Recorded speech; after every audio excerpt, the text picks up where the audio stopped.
നിഷാദ് റാവുത്തർ തുടരുന്നുണ്ട്. അച്യുതാനന്ദനെ കുറിച്ചുള്ള മലയാളിയുടെ മെമ്മറീസിനൊപ്പം ഉണ്ടായിരുന്ന ഒരു പേരും ചിത്രവും ഒക്കെയാണെന്ന് ഉറപ്പായിട്ടും പറയേണ്ടി വരും. ശ്രീ ജോസഫ് സി മാത്യു, താങ്കൾ VS അച്യുതാനന്ദൻ കടന്നു പോകുന്ന ഘട്ടത്തിൽ കേരളത്തിന്, പാർട്ടിക്ക്, ഇടതുപക്ഷ കേരളത്തിന് നഷ്ടപ്പെടുന്ന എന്താണെന്നാണ് വിചാരിക്കുന്നത്? തീർച്ചയായിട്ടും അദ്ദേഹം ഒരു 2 വർഷത്തോളമായിട്ട്, 2 അതിലധികമായിട്ട് മൗനമാണ് എന്ന് നമുക്കറിയാം. അപ്പോൾ ആ രീതിയിലൊരു വിടവ് നമുക്ക് നേരത്തെ അനുഭവവേദ്യമായതാണ്. പക്ഷെ അപ്പോഴും നമുക്ക് എവിടെയോ ഊർജം പകരുന്ന ഒരു ശുഭിത യൗവനം എവിടെയോ നമുക്കായി ഉണർന്നിരിപ്പുണ്ട് എന്നൊരു തോന്നൽ നമുക്കുണ്ടായിരുന്നു. അത് ഇല്ലാതാകുന്നു എന്നുള്ളത് നമ്മളെ ദുർബലമാക്കുന്നു എന്നുള്ളത് വളരെ വ്യക്തമാണ്. അപ്പോൾ ഇന്നലെയൊക്കെ മുദ്രാവാക്യങ്ങളിൽ വിളിച്ചതുപോലെ ഞങ്ങളെ വിട്ടു പോകരുതേ, ഞങ്ങളുടെ ശബ്ദം ഇടറുന്നേ എന്നൊക്കെ പറയുന്നത് അക്ഷരാർത്ഥത്തിൽ അങ്ങനെ തന്നെ പലർക്കും അനുഭവപ്പെടുന്നുണ്ട്. അതിനെ അതിജീവിച്ച് നമുക്ക് മുന്നോട്ട് പോകേണ്ടതുണ്ട് കളക്റ്റീവായിട്ടെങ്കിലും.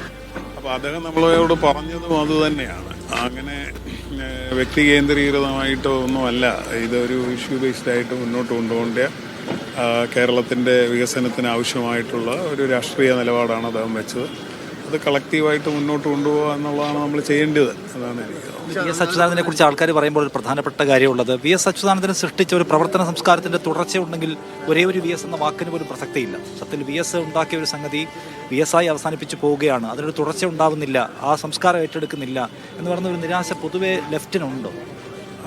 അതൊരു നമ്മളൊരു ബാറ്റൺ കൈമാറി ഏൽപ്പിക്കാവുന്ന ഒരു പ്രവർത്തനമല്ല പുള്ളിയെ VS യഥാർത്ഥത്തിൽ ചെയ്തുകൊണ്ടിരുന്നതെന്നുള്ളതാണ്. അതിന് കാരണം അദ്ദേഹത്തിൻ്റെ പൊളിറ്റിക്കൽ ക്ലാരിറ്റി ഒക്കെ അതിൽ വളരെ വലിയൊരു പങ്ക് വഹിച്ചതാണ്. അദ്ദേഹം രൂപപ്പെട്ടു വന്നൊരു സാഹചര്യമുണ്ട്. അദ്ദേഹത്തിൻ്റെ അതുമൂലം രൂപപ്പെട്ട ഒരു രാഷ്ട്രീയ ദൃഢത, ഒരു ബോധ്യമുണ്ട്. ഇതൊക്കെ അങ്ങനെ ആരെയെങ്കിലും ഏൽപ്പിച്ചാൽ നടക്കുന്ന ഒരു കാര്യമല്ല ദൈനംദിന കാര്യത്തിൽ. അപ്പോൾ അതുകൊണ്ട് അതിന് അങ്ങനെ ഒരു പകരം വെക്കുക എന്ന് പറയുന്നത് അത്ര എളുപ്പമല്ല എന്നാണ് ഞാൻ മനസ്സിലാക്കിയിട്ടുള്ളത്.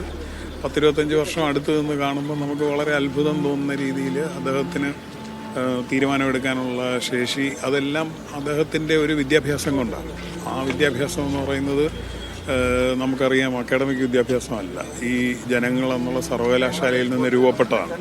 അതൊരു 85 വർഷം കൊണ്ട്, 90 വർഷത്തെ പൊതുപ്രവർത്തനം കൊണ്ട് രൂപപ്പെടുന്ന ആ ആശയത്തെ നമുക്ക് ആർക്കെങ്കിലും ഒരാൾക്ക് കൈമാറി പോകാവുന്ന ഒന്നല്ല എന്നാണ് ഞാൻ വിചാരിക്കുന്നത്. പക്ഷെ അതിനെ കളക്റ്റീവായിട്ട് നമുക്ക് അതിജീവിച്ച് ഒരു സമൂഹത്തിന് മുന്നോട്ട് പോകാൻ കഴിയുള്ളൂ.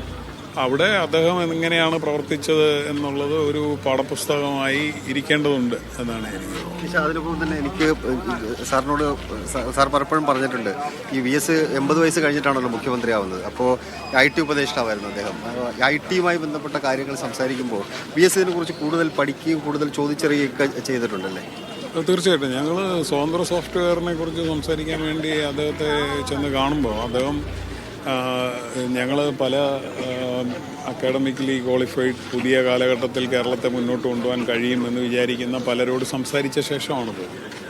അപ്പോൾ അവരിൽ നിന്നൊക്കെ വ്യത്യസ്തമായിട്ട് VS അതിൻ്റെ ഇഷ്യൂ പൂർണ്ണമായി മനസ്സിലാക്കുകയും നമ്മൾ പറയാൻ ഉദ്ദേശിച്ച കാര്യങ്ങളും കൂടി നമ്മളോട് ഇങ്ങോട്ട് പറയുകയും ഒക്കെ ചെയ്യാറ്. അതുപോലെ റിച്ചർഡ് സ്റ്റൽമാൻ വരുമ്പോൾ മണിക്കൂറുകളിരുന്ന് ഇവർ തമ്മിൽ ആശയവിനിമയം നടത്തുകയാണ്. അപ്പോൾ ഇത് എന്താണ് ഇവർ തമ്മിലുള്ള ഒരു ആശയവിനിമയം? ഭാഷയുടെ പ്രശ്നമുണ്ട്. പുള്ളി MIT-യിലെ ഒരു ശാസ്ത്രജ്ഞൻ, ESയുടെ 7ാം ക്ലാസ് കഴിഞ്ഞ ആൾക്കാർക്കൊക്കെ അത്ഭുതം തോന്നും. പക്ഷെ ഇവരെ തമ്മിൽ ഒന്നിപ്പിക്കുന്ന ഒരു ഘടകം അവരുടെ രാഷ്ട്രീയമായിരുന്നു. VS ഭൂമിയുടെ രാഷ്ട്രീയം മുന്നോട്ട് വെച്ചിട്ട് ഭൂമിയും അതിൻ്റെ വിഭവങ്ങളും ഫൈനൈറ്റ് ആണെന്നും അത് ഇൻഫൈനൈറ്റ് എന്നുള്ള രീതിയിൽ അതിനെ ചൂഷണം ചെയ്യുന്നത് വികസനോന്മുഖമല്ല, ഇപ്പോൾ പറയുന്ന വികസനം സ്വാഭാവിക വികസനമല്ല എന്നുള്ള ആർഗ്യുമെൻ്റ് മുന്നോട്ട് വെച്ച ആളാണ്. നമ്മൾ വെട്ടിനിരത്തൽ എന്നൊക്കെ വിളിച്ചാലും അദ്ദേഹം അതാണ് കേരളത്തിൻ്റെ മുന്നിലോട്ട് ശക്തമായി വെച്ച രാഷ്ട്രീയം. റിച്ചർഡ് സ്റ്റൽമാൻ ആകട്ടെ അറിവും അതിൻ്റെ ഉൽപ്പന്നങ്ങളും ഇൻഫൈനൈറ്റ് ആണ്. പക്ഷേ അത് ഫൈനൈറ്റ് ആണെന്നുള്ള രീതിയിൽ പേറ്റൻറ്റ്, കോപ്പിറൈറ്റ് ഒക്കെ കൊണ്ട് ചിറകെട്ടി നിർത്തുക എന്നുള്ള ഒരു അസ്വാഭാവിക വികസനം അല്ല നമുക്ക് വേണ്ടത്, സ്വാഭാവിക വികസനമാണെന്ന് പറയുന്ന ആളാണ്. അപ്പോൾ ഇവർ രണ്ടുപേരും തമ്മിലുള്ള തലം എന്ന് പറയുന്നത് ഇവർ രണ്ടും സ്വാഭാവിക വികസനത്തിൻ്റെ വക്താക്കളാണ്. പക്ഷേ ഞാൻ നേരത്തെ പറഞ്ഞ പോലെ പ്രകൃതി വിഭവങ്ങളെയും അറിവിനെയും ഒക്കെ ചൂഷണം ചെയ്യാൻ നിൽക്കുന്നവരെ സംബന്ധിച്ചിടത്തോളം ഇവരെ വികസന വിരോധികളെന്ന് ബ്രാൻഡ് ചെയ്യുക എന്നുള്ളത് അവരുടെ ഒരു രാഷ്ട്രീയത്തിൻ്റെ ഭാഗവും കൂടിയാണ്. ഈ രാഷ്ട്രീയം തമ്മിലുള്ള പോരാട്ടത്തിൽ അവർക്ക് തമ്മിലൊരു സമാനത ഉണ്ടായത് അതുകൊണ്ടാണ് എന്നാണ് ഞാൻ വിചാരിക്കുന്നത്. വി എസ് ഒരു കർഷക നേതാവാണ്. ഇവിടെ പാർട്ടിക്ക് തന്നെ പറ്റിയത് കർഷക തൊഴിലാളി നേതാക്കൾ തമ്മിലൊരു കോൺഫ്ലിക്റ്റിൻ്റെ കാര്യം ഉണ്ടായിരുന്നില്ല. ഇത് രണ്ടും ഒന്ന് തന്നെയായിരുന്നു, പെസൻറ്റ് ഫാർമർ വർക്കർ എന്ന് പറയും. അത് തിരിച്ചറിയാതെ ഉണ്ടായ ഒരു പോരാട്ടത്തിൻ്റെ വെഡ്ജിലൂടെ മറ്റ് പലരും കടന്നു വരികയും അവിടെ ഉണ്ടായ കോൺഫ്ലിക്റ്റാണ് അവസാന കാലഘട്ടങ്ങളിൽ നമ്മൾ കണ്ടത് എന്നാണ് ഞാൻ. ഈ റീസെന്റ് ഡേയ്സിലാണെങ്കിൽ പാർട്ടി പലതരത്തിലുള്ള സന്ദർഭങ്ങളെ അഭിമുഖീകരിക്കുന്നുണ്ട്. അതിനകത്ത് ഈ ജാതി മത സമുദായ വർഗീയ സമവാക്യങ്ങളെ എങ്ങനെ ഹാൻഡിൽ ചെയ്യേണ്ട കാര്യമുണ്ട്, അതിനെടുക്കേണ്ട പൊസിഷൻ എന്താണ്, ഒപ്പം പറയുന്ന വികസനം എന്ന പേരിൽ വരുന്ന വലിയ ഇൻവെസ്റ്റ്മെന്റ് പ്ലാനുകൾ എടുക്കേണ്ട സമീപനം എന്താണ്, വൻകിട പ്രോജക്റ്റുകൾ എടുക്കേണ്ട സമീപനം എന്താണ്, ഈ കാര്യങ്ങളിൽ പാർട്ടി ഒരു പുതിയ ലൈനിലാണുള്ളത്. അതിനകത്ത് വി എസിനെ മിസ് ചെയ്യുന്ന ഏരിയ ഏതൊക്കെയാണെന്ന് താല്പര്യം? അതായത് ഇപ്പോൾ നിങ്ങൾ പറഞ്ഞതിൻ്റെ ഈ വി എസ് മുഖ്യമന്ത്രിയാകുന്ന സമയത്ത് 2005 പ്രത്യേക സാമ്പത്തിക മേഖലകളിലൂടെ വികസനം നടക്കൂ, അപ്പോൾ ഒരു ഇൻവെസ്റ്ററെ സംബന്ധിച്ച് 50% ലാൻഡ് അവർക്ക് ഇഷ്ടമുള്ള വി എസിൻ്റെ ഭൗതിക ശരീരം അവസാനമായി ഒരു നോക്ക് കാണാൻ എത്തിച്ചേർന്നവരെ നിയന്ത്രിച്ചത്. അവസാനം രാത്രി 11:30 മണിക്ക് മൃതദേഹം അവിടെ നിന്നും വീട്ടിലേക്ക് എടുക്കാൻ എല്ലാവരും സഹായിക്കണമെന്ന് അഭ്യർത്ഥിച്ചാണ് ജനങ്ങൾ അതുമായി സഹകരിച്ചത്. തീർച്ചയായും വി എസിന് പകരം വി എസേ ഉള്ളൂ. അടിമതുല്യ ജീവിതം നയിച്ച കർഷക തൊഴിലാളികൾക്ക് അവകാശബോധം ഉണ്ടാക്കി കൊടുക്കുക. അപ്പോൾ അത് കേരളത്തിലെ IT ഇപ്പോൾ കേരളത്തിന് അനുയോജ്യമായൊരു വ്യവസായമായി തുടരുന്നുണ്ടെങ്കിൽ അത് വി എസ് എടുത്ത സമീപനം കൊണ്ടാണ്. അല്ലെങ്കിൽ കേരളത്തിന് പറ്റാത്തൊരു വ്യവസായമായി IT ഇതിനോടകം തന്നെ മാറുമായിരുന്നു.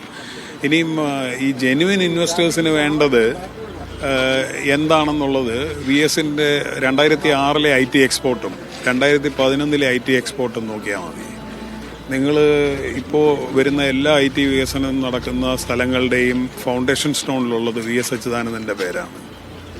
അപ്പോൾ ഭൂമി ഏറ്റെടുക്കലിനെതിരെ ഇവിടെ ഇത്രയും കോലാഹലം ഉണ്ടായിടത്ത് ഒരു ശബ്ദം പോലും ഇല്ലാതെ ഈ IT പാർക്കുകൾക്കെല്ലാം സ്ഥലം എങ്ങനെ ഉണ്ടാക്കി കേരളത്തെ മുഴുവൻ കൊണ്ടുവന്നു. ഇപ്പം പറയുന്ന ഈ towards an inclusive knowledge society എന്നുള്ളതായിരുന്നു 2007 ഞങ്ങളുടെ IT നയത്തിൻ്റെ തലക്കെട്ട്. അപ്പോൾ ഈ വിജ്ഞാന സമൂഹം എന്ന് പറയുന്നത് പുതിയ ഒന്നല്ല, പക്ഷേ എല്ലാവരെയും ഉൾക്കൊള്ളുന്ന ഒരു വിജ്ഞാന സമൂഹം വേണം എന്നുള്ള കാര്യത്തിൽ അദ്ദേഹത്തിന് നിർബന്ധമുണ്ടായിരുന്നു. അങ്ങനെ ഒരു നയമാണ് നമ്മൾ മുന്നോട്ട് വെച്ചത്. ആ രീതിയിൽ ഒരുപാട് അദ്ദേഹത്തിൻ്റെ ഒരു 5 വർഷക്കാലത്തെ ആ രീതിയിലും കൂടി വിലയിരുത്തേണ്ടതാണ് എന്നാണ് എനിക്ക്. നമ്മൾ പലപ്പോഴും മൂന്നാർ പോലത്തെ വലിയ ഓപ്പറേഷൻസ് ഉണ്ടായി, അപ്പോൾ അത് ചർച്ച ചെയ്യാന്നുള്ള സ്വാഭാവികമാണ്. പക്ഷേ മറ്റ് ചെറിയ കാര്യങ്ങൾ, കാഴ്ചശക്തി ഇല്ലാത്തവർക്ക് വേണ്ടി ഉണ്ടാക്കിയ കമ്പ്യൂട്ടർ പ്രോഗ്രാം ഇൻസൈറ്റ് എന്ന് പറയുന്നത്, അങ്ങനെ ഒരുപാട് കാര്യങ്ങൾ അദ്ദേഹം ചെറിയ ശ്രദ്ധ ചെലുത്തി ചെയ്ത കാര്യങ്ങളുണ്ട്. എന്ത് കാര്യമായാലും അദ്ദേഹത്തിൻ്റെ ആ ബേസിക് രാഷ്ട്രീയത്തിൽ നിന്ന് അദ്ദേഹം വ്യതിചലിക്കുമായിരുന്നില്ല എന്നുള്ളതാണ് അദ്ദേഹത്തിൻ്റെ ഒരു പ്രത്യേകതയായിട്ട്.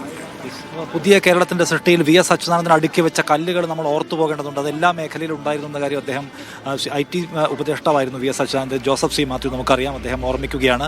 വി എസ് അച്യുതാനന്ദൻ ഇടപെട്ട മേഖലകളിലെല്ലാം അദ്ദേഹം അതിൻ്റെ പരമാവധിയിൽ പോവുകയും ജനങ്ങളുടെ പക്ഷത്ത് നിന്നുകൊണ്ട് അതിന് സൊല്യൂഷൻ ഉണ്ടാക്കാൻ ശ്രമിക്കുകയും ചെയ്ത ആളാണ്.